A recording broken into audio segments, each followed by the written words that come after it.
guys, Matt Easton here. So pretty much since I started my channel, a couple of years ago now, I've had requests, like probably hundreds now of requests to talk about great swords, or Zweihanders, or Beidenhanders as they're sometimes known. In other words, freaking great two-handed swords. And you know what, I actually owned one years ago and I sold it because I never really used it for much.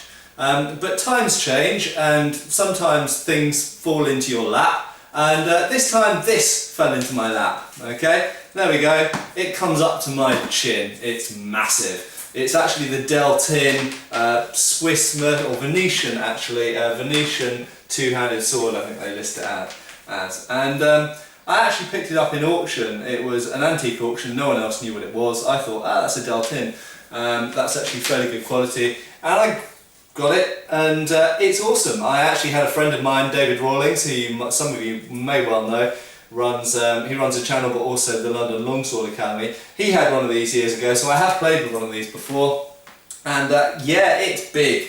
It is really big. It's huge, in fact.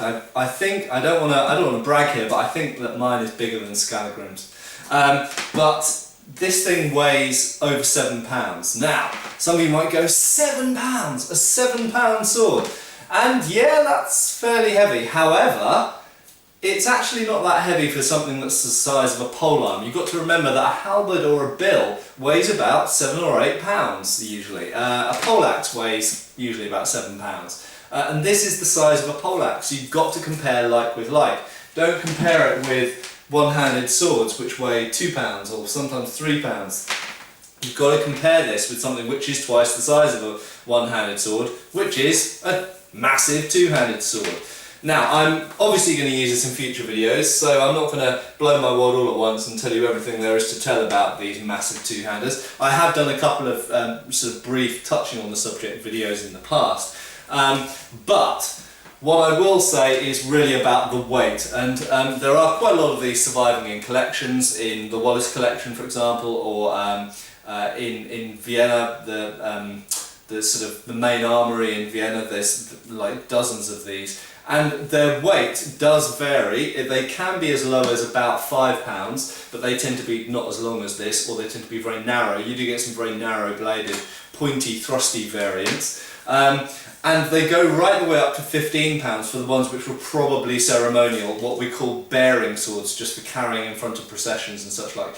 But the general weight for the usable big two-handers seems to have been between about, say about £6.5, £6 maybe, right the way up to about £9 seems to be the plausible maximum of most of the usable ones. So in actual fact, this Deltin replica at I think it's about £7.5 is quite a reasonable weight.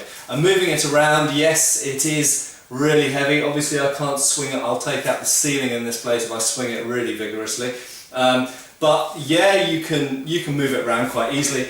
Obviously, because it's long, it covers quite a lot of distance with a relatively small amount of movement. It's quite similar to using a polearm, to be honest. And in actual fact, if you look at Di Grassi, for example, that's pretty much, he uses it like a spear, one-handed a lot of the time, actually thrusting the thing out. And you know what, I'm not the world's strongest man, but this is a £7 sword, and you'll see there that I'm holding it out from the pommel end, and I could quite easily, and that's holding it out consistently, I could quite easily thrust someone, blam, from quite a long way away with either of my hands and retract the sword again, and I'm still ready to fight with it. So yes, it is a huge freaking sword, but £7 and about 5 foot tall, they're surprisingly manoeuvrable, and you can do a surprising number of different types of things with them. They're not just used as great big cleavers. There we go guys, cheers! Click subscribe now and also follow us on Facebook.